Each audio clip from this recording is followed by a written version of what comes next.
go. So let's rock. I am happy to introduce myself. Hello, my name is Justin Keller. I'm the VP of Revenue Marketing here at Drift, and I am joined by my wonderful co-host, Drift's resident website genius, Ruth. Ruth, please tell everyone who you are. Hi, I'm Ruth. I'm out here in Portland, Oregon, and really excited to be hosting today with Justin as well. We are really pumped about this topic. Several hundred of you registered for this, so clearly it is of interest to us marketers because cookies are a pretty big part of our job right now. So loose agenda, what we're going to be talking through is, first of all, the thing cookies are best for is helping us to create personalized experiences. But unfortunately, that's not going to be the case forever. So pretty soon that will change, and we're going to talk through that. We will talk a little bit about first versus third-party cookies and a little more about your data strategy in a post-cookie world. And then once we have kind of fully understood the demise of the cookies, we'll talk to you about what you're going to do going forward, give you some ideas and how to think about your marketing strategies going forward. So with that, let's start off with a big stat. I have been doing B2B marketing long enough to remember a time when B2B marketing could get away with being completely boring, completely faceless. Everything was navy blue and stock photos of people shaking hands. And meanwhile, over the last, I don't know, call it 10 years, B2C experiences that we have every day online, social media, and I think the overall millennialification, if I may invent a word on the fly here, have changed the expectations that our buyers have, and maybe even especially in B2B experiences, because they used to be so drab and boring. And because we're so saturated with these really fun, immersive, personalized B2C experiences, we're like, well, why can't we have that in B2B as well? And so that's why we see huge stats like this, where 80% of customers are more likely to buy from a brand that provides a personal experience, because people want to buy from companies that go out of their way to get to know you, to try and identify with you, to start a relationship, even if it's kind of digital, because people want to associate with brands that give a damn about them as human beings. And it's at the point now in 2022 where the majority of people expect this out of companies like us. And as a marketer that's been doing this for a while, I think I've had so many conversations about well, how personal is too personal? At what point does it cross the line and get into a little bit of being creepy? And there used to be healthy debates about whether or not, we would creep out our audiences or not. And I think at this point, maybe this is a COVID thing, but at this point, people don't get freaked out about that, in my experience. In fact, they get a little upset if they don't get that kind of experience. And so 71% of our consumers expect this kind of personalized interaction. And if they don't get it, over 3/4 of them get a little bit fussy that it didn't happen. So it's not even it's like they want it. It's incumbent on us as marketers to provide it, because if they don't get it, then they are unhappy. And so to wit, at the end of the day, and at the end of a pandemic even, we need to, as B2B marketers, focus on the human element, right? We're not selling to, a website visitor, like a digital denizen who we never meet. We are selling to humans. And because so much more business is done online now, it's one of those things where, after being trapped at home for the last couple of years, even though we're online constantly, if we stop existing as humans, things stop working. And so if anything, that desire for this human connection has intensified by being online so much, which is what brings us all here today. Because currently the best way to treat a website visitor like a human that has emotions and feelings and, we can personalize for, is through cookies, these little digital tiny, breadcrumbs that help us paint a vivid picture of who our visitors are. And it's a complicated, tricky, somewhat technical concept, which is why I brought my friend Ruth along today. So Ruth, if I may hand it off to you, tell us what the difference in cookies is. Yeah, so let's talk about that difference between first party and third party. First party comes from your own site cookies and is stored and read purely by your site. This is everything that the user tells you about themselves through on-site behavior, opting in to sharing their information through chats, forums, and other means. Whereas third-party cookies can come from sites like Google, Facebook, the like, and track browsing behavior across their entire browsing history, collect that demographic and geographic information, and then we can use this third-party data to harness and gain valuable insights into what their specific interests are. So if we pop And there's over a to the lot of information there, right? Like it's so much so that that's kind of why they're like, okay, maybe this is too much, and it's. And you'll talk about this. I'm not going to steal your thunder. I'm sure y'all know it's why you're here, but change is coming down the pike, and a lot of it has already arrived. So looking at just the privacy landscape with GDPR, data protection authorities across the EU are now aligning for the goal of digital sovereignty in Europe through enhanced enforcement of that data protection. Often when you're on a website, you'll see that shield banner, lock button, whatever it is to meet those requirements for GDPR. It's also growing. I believe Brazil has also entered, and it will probably again continue to expand across. With CCPA obligations on data collection for that do not sell that you've seen, for Californian residents goes back to data that began collecting first day of this year, and enforcement will start next year. So it's right around the corner. If we look at some of the oncoming restrictions as well, I'm sure you've seen this all over your LinkedIn, your Instagram, even TikTok cannot get away from all the memes. So Chrome isn't the first browser to phase this out, the third-party cookie.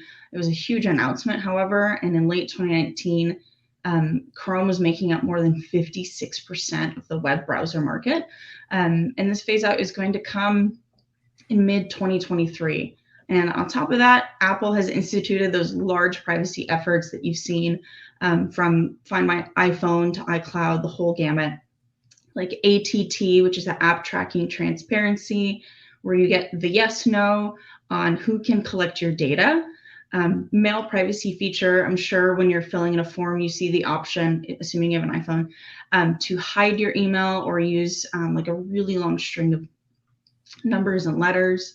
And then within Safari, Apple is stripping away IP address tracking that is being sent to those third-party cookies. So truly kind of slashing down on that privacy or third-party cookie sharing as a means of privacy. So if you go to the next slide, we'll see that privacy is it. This is the rule. And if we weren't on Zoom, I would ask you all to raise your hand for the number of times you've read about a breach in the news that made thousands, if not millions, of people's personal information publicly available. A few that come to mind are Target, Google, banks, everywhere, and you name it, you can continue to add to it. This becomes even more important in highly regulated industries like that bank that we mentioned, so financial, healthcare services, things of that sort. And as a business today, it's on us to maintain those privacy requirements and to get their consent so that you can engage with them in a personalized way and to keep their data safe. Yeah, if my bank leaked my data, I would break up with that bank. And I think that goes for like anyone that's got a significant amount of information on me. And that's the thing, like, it's not like, your company has all this data. Like, this data exists elsewhere outside, and there's such a vivid picture of you in a CDP somewhere that it's nice to know that Big Brother's looking out for us in a good way this time. We'll talk through what we're going to do going forward, right? So first of all, first-party data. And Justine, Ruth is going to talk a little bit about zero-party data in a minute, is for sure the long-term winner in consumer marketing. And that's because it, A, addresses the privacy concerns that we are all concerned about. And it allows organizations like Drift, like your company, to build a stronger relationship with your customers, your audience, like not even just your customers, but everyone that interacts with you. And while marketers are pretty freaked out about this upcoming data loss, as we just saw, I'm going to go so far as to say that I think this is actually a really good thing for marketers, because all this unearned data has been a crutch to us, right? And now that we don't have it, we're focusing on what our jobs really should be as marketers. And this is easy to forget sometimes. I forget it all the time, that we're here to create engaging experiences for the people that want to engage with us. We're trying to impress, wow, win over, provide value, provide content to our most important audiences. And without that data to help inform us, we're going to be forced to get back to the craft of marketing and to providing really relevant and helpful experiences to the people we care most about. So one of the ways to do this, and I promise this is not going to be a drift commercial. We'll go on to actual, non-drifty ways of doing this in a minute. But if you don't use Drift, or if you don't use another chat tool, it's probably time to start thinking about it. In this current era where, all the information, or the upcoming era where you're going to have to learn all of your information by what they voluntarily give to you, you need to employ a smarter way of connecting and capturing that data than a simple platform can get you, right? Unlike a forum, conversations are not rigid. They give you like a wide open space for people to give you information because you're having a conversation. People are happy to volunteer information that they wouldn't otherwise put into a structured form that says, give me this piece of information. We all know that game.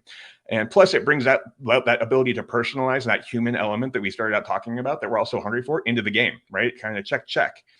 So live and chatbot experiences do such a better job of understanding what a visitor wants, and it can direct them in the most helpful way, providing them a much more personalized and fluid experience when they come to visit you. And, that ends up with, ultimately, when you capture a lot of the data, the kind of experiences we get as B2C consumers. So you're probably on Spotify. Every year when I get that Spotify Wrapped thing, I look forward to that all year. We have been talking about Ozark in the chat, and it knows that I've watched a lot of Ozark and has recommended to me other Jason Bateman shows like Arrested Development, one of my all-time favorites. And then Amazon obviously knows exactly what I'm going to buy next. Instagram, it creeps me out all the time. Like I thought about something and 2 minutes later it's in my feed. I don't know how they're doing that, but very worrisome there. But the point is, it's like, even though it's like, wow, how'd you know I knew that? I usually end up going through it and buying anyway. So with that out of the way, let's talk about some engagement strategies that you can employ in a post-cookie world so that we can still capture meaningful data and use it in a way to create these very compelling experiences. So Ruth, I'm gonna let you go first here. All right, so I'll cover that zero-party data question, but I'm going over expressed and implied intent. Expressed is going to be made up of a lot of what the zero-party data is. It's information that they've already chosen to share with you, like through chat, forums, surveys, quizzes, all of that. Implied is going to be site activity. So a lot of what you're seeing in Google Analytics, site behavior flow, things of that sort, de-anonymization, and similar things. So zero-party data, I would say some of my favorite examples of how this is coming to be are coming from B2C. So like a hair care brand, for example, will send me a quiz and say, tell me all of your hair care needs, and we'll create a customized product. Who's to say that it is based on what those are? And it's a quiz, and I'm suddenly telling them everything about how often I'm like washing my hair, how I style it, things of that sort. And we see it all across the board in B2C. And I'm slowly starting to see it in some of these B2B, a lot of it being quiz oriented, or a couple other things that Justin will talk into soon, but it's them openly sharing things with you. So that's what zero party data means, essentially first party data, but with expressed intent. So with this intent data, it's our job to create those personalized experiences based on what we know of them. If we're going to gather this information, we kind of owe them at a minimum to do something helpful and useful with it. And one of the best ways to do that is creating further engagement through conversational landing pages, or CLPs. On these pages, users interact with the Drift bot on the right as they read through a content piece. We've seen some great success with this at Drift and other organizations. So you could, for example, bid on a specific keyword that you know is likely to convert, get them here through that ad, and then ask for their email to either send them a PDF. You could route them to sales, so on, whatever the natural next step would be, depending on the content piece. Another great example we've seen across drift.com and other sites that are using Drift. So for the engagement, they're using different triggers for different playbooks. So if they're on the resources page, they're finding a playbook with the latest report that has just come out. If they're on the blog, there is another playbook going on how to sign up for a newsletter to get the latest and greatest from the blog in a nice email. You get the idea, but essentially using their on-site behavior to say, what's the next step in the conversation and how do we make that happen on the website? And then outside of the website, without chat, there are fewer options to gather some of this first party information. Forms will probably be the most common. I would recommend for forms keeping the fields at a minimum. We don't have to talk about the length of the specific form, but what I do like is they're asking the question of what is your number one marketing goal. I do think there should be a practice of progressive profiling, where at first you're asking my name, my email, and from that you can garner a lot of other information and fill it in from other data sources. But speak directly to their needs, and then they'll be more apt to tell you what they're looking for or what they need. And then I'll share it with, pass it off to Justin to share more. Thank you, Ruth. And there was a Haley, you were reading Ruth's mind about progressive forms. I'm going to add on slightly that I think yes, you should be doing progressive profiling with your forms, but it's tricky, right? Like you have to ask another question and trade it for something every single time. And before I worked at Drift, I was a Drift customer. And this is one of the magic things is in the process of a conversation, you can collect that progressive information and it seems a lot more conversational. So you can ask great things like, what's your number one marketing goal? I love that the form has this, but it's a little more in the flow, a little more natural feeling, and you don't have to bank on them like trying to download 4 different PDFs and getting frustrated at all these different forms. So moving on, this is probably among the most difficult to accomplish in here, but I think it's probably one of the more powerful things. This is a long-term thing, and that's to create a community. I'm going to talk a little bit about Drift Insider Plus. This is our community. There are dozens of great communities out there that have really unlocked the power of this. So in Drift Insider Plus, if it's free to sign up if you want to join it. It's great content in there, by the way. We've got 55,000 members. And the benefit to Drift is that we've captured all the information, the people that have signed up for it. We know what content they're consuming. So Drift Insider Plus is basically a repository of every piece of content that Drift has ever produced. And through the magic of tagging and categorizing, can start to paint a picture of exactly what they're interested in, what problems they're trying to solve. And if you really are investing in this in an authentic way, you can see huge growth in it. We saw our community grow 40% year over year in the last year when everyone was stuck at home.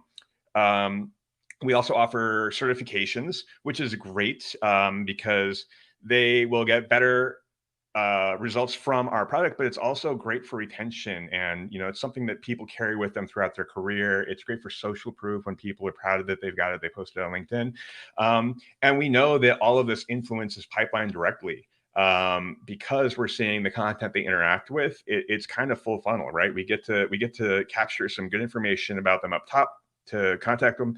We know exactly what they're interested in. So we're informing the sales conversations that we may or may not want to have with them. And, because they found it as a trusted resource, stick around for it. So we see awesome social proof like this. There's that Drift Insider plus someone, tagging on LinkedIn that we got it. I do recommend it. That said, it's easier said than done. This has got to be a corporate strategy. It won't be cheap either in money or in bandwidth, but the results are huge. The next thing, and I think we've all gotten pretty good at this over quarantine, is doing exactly this, like getting on video, saying, "Hi, I'm Justin. This is me last week," sending a note to a partner, just introducing myself, wanting to get that connection. And it works so much better than just like an email. Emails are easy. We can get lazy with them. And it's actually kind of easier to just do a video. Say, hey, here I'm at this event. I'd love to connect with you if you're around. Come stop by. They connect the face with the name, and it really engages them. If you do this, from an outbound sales or marketing perspective, it works a lot better. You're going to get better engagement and open on your email addresses. And if they click through, then you can actually kind of triangulate that, oh, that email has interacted with us. And so we're starting to get a little information about the person behind the recipient of that email. And I'm going to turn it back over to our website genius, Ruth, to talk about the ways you can personalize your website. This is one of my favorite subjects. I'm so glad. So I think oftentimes we'll have at least organization name. So using that, personalization across your site can work wonders for engagement, conversions, and gathering continued first-party data. So using, again, what you have, like usually you'll have at least a business name. You can speak personally to your audience through the Drift bot and append the headline, for example, with the business name. Say, hey, organization, obviously you would fill that in. Here's this cool thing that we're doing. So we're running an ABM campaign right now, and we're doing that same thing. And we're changing up body copy to address their unique business needs. And then you could take it even further and ask questions to learn more about what their needs are today, what they expect for the next year, almost like a means of progressive profiling, but this feels much more conversational. I've seen this play run so many times in the past.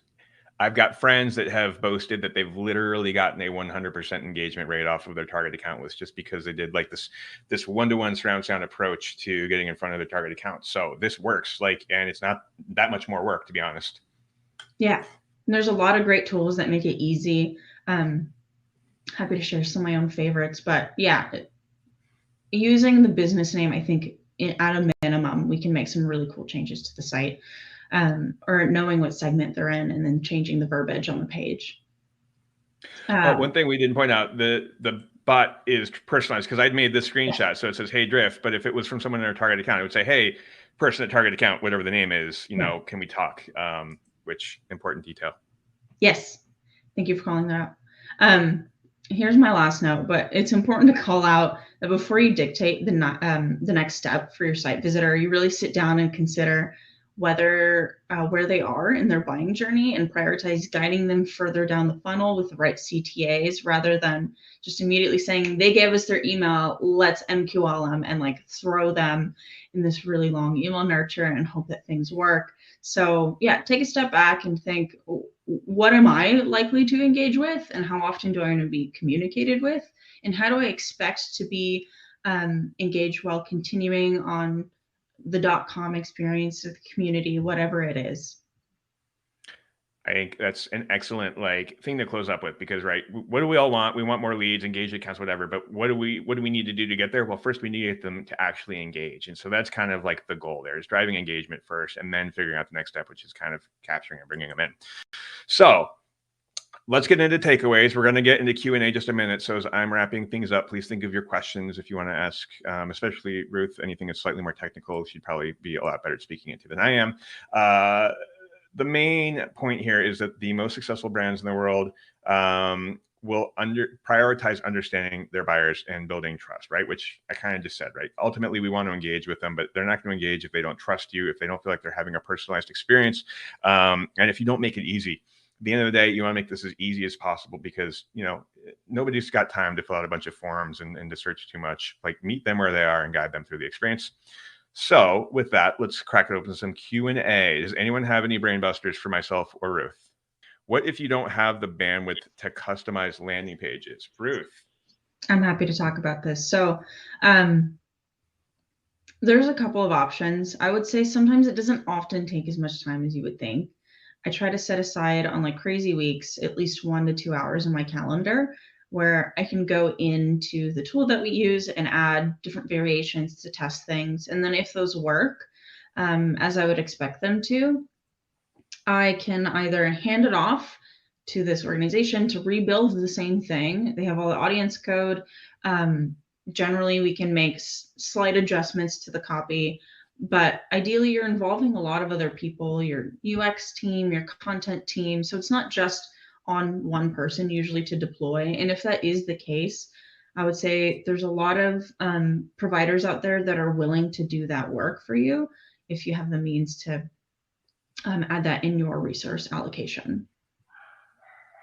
Awesome. Kathy would like to know if we have consent prior to the rules changing on cookies, do we get to keep all that intel? No. Yes and no. So yeah. What kind of cookies? So I think, and Kathy, clear us up, right? So I think, yeah, the cookies, No, you don't get to keep. But whatever's in your CRM, you get to keep. Whatever's in your Yes. CDP, you get to keep. Like anything you've earned is yours. And that's kind of the point here, right? You need to earn as much of that as possible. Yes. So for third party, I wouldn't be like, wow, I'm so excited to Snaggle's info, but if it's hanging out, yeah, like Justin said, in your CRM, it's going to be there. Analytics, I think y'all know, is slowly going to be wiped. So a lot of that first party information on user behavior is going to be going away. If you've not made the transition to GA4 as well, I'm here to say, like, reminder, please go do that soon, because it'll be, I believe, July of next year. Dan wants to know what tool we use. Well, we use Drift, but we also use IntelliMize, right? Yes, we do. We use IntelliMize. We use 6sense as well for our targeted one-to-one advertising. So we send out like a, it doesn't say this, but Drift loves target account, right? Fill in the blank there. And then they click that one-to-one personalized ad, and it takes them to that personalized landing page, and a little chat pops up and says, hey, target account. IntelliMize does it too, right, Ruth? Yeah. Yeah, they have a ton of information and they integrate with other tools pretty well. I see a question here on the MVP version. Google Optimize, it's free. You can do some A/B testing. You can't pull in like persona information, but you can, I believe, make changes based off of behavior, where channels they're coming from, things of that sort. So it is a bare minimum, but it's a free product. And I believe they're putting more resources into it as of late. It's great. And Dan, I've also, I don't know if this works anymore, but there was a time in my life where I bribed 5 people on my team with pizza and beer and a Pixar movie to sit in a room with me and literally just manually replicate 100 HubSpot pages and just change out the account name. And that worked well too. And because they were individual pages, we could track engagement. Daniel, I think you're going to be our last question. Yes, Dan, it was not a sweatshop. We were watching, what's Zootopia? It was great. Daniel, when you're talking about cookieless, are you saying only third-party cookies are going away, or all cookies? It is third party. However, there are browsers that are now coming up in the game that are also eradicating to some degree first party cookies. And then, you can turn off analytics tracking with GDPR. So as a whole, it's mostly third party, but it is also encroaching into first party depending on your location. And again, browsers are now slowly pulling back even further. So I would anticipate relying the most heavily on getting that zero party data and doing it now. So you have that ready in your CRM for the inevitable future of cookieless. Yes. The best time to do this was last year. The second best time is right now. And hey, we got a whole resource for you on this. We teamed up with our pals at Adobe, who know a thing or two about this as well, on a way for you to build a data strategy that your customers can trust. Maybe screenshot this because that's kind of a gnarly URL. But I think actually, you know what? We'll send this out along with the follow-up email. And then I really, really, really want to invite you to a cool event that we are doing in July 20th called the Go-to-Market Lab. We've got 3 different panels with some of the smartest marketers we could find talking about, what's the importance of brand, especially as the economy is tightening up. What are the modern sales plays you can take that work in parallel with marketing? We've got a badass, like all-female CMO lineup talking about broader go-to-market strategies. And then here's maybe the best part is we've got probably B2B's only freestyle rapper that's going to be joining us and making on the fly freestyle about the event and about the silly jobs that we all have. And then we have got our own Victoria Flynn, who will be leading some B2B trivia, but she will at the same time she will roast sales and marketing, which I cannot wait to be part of. Everybody, your questions were amazing. Thank you for that. Thank you for paying attention. Humongous thank you to Ruth for being brilliant at all this and helping with all the tougher questions. And that is it. That was our webinar. Appreciate you all joining us. Hopefully this was helpful. Reach out to us if we can do anything to help you going forward. Thanks, everybody. Thanks, folks.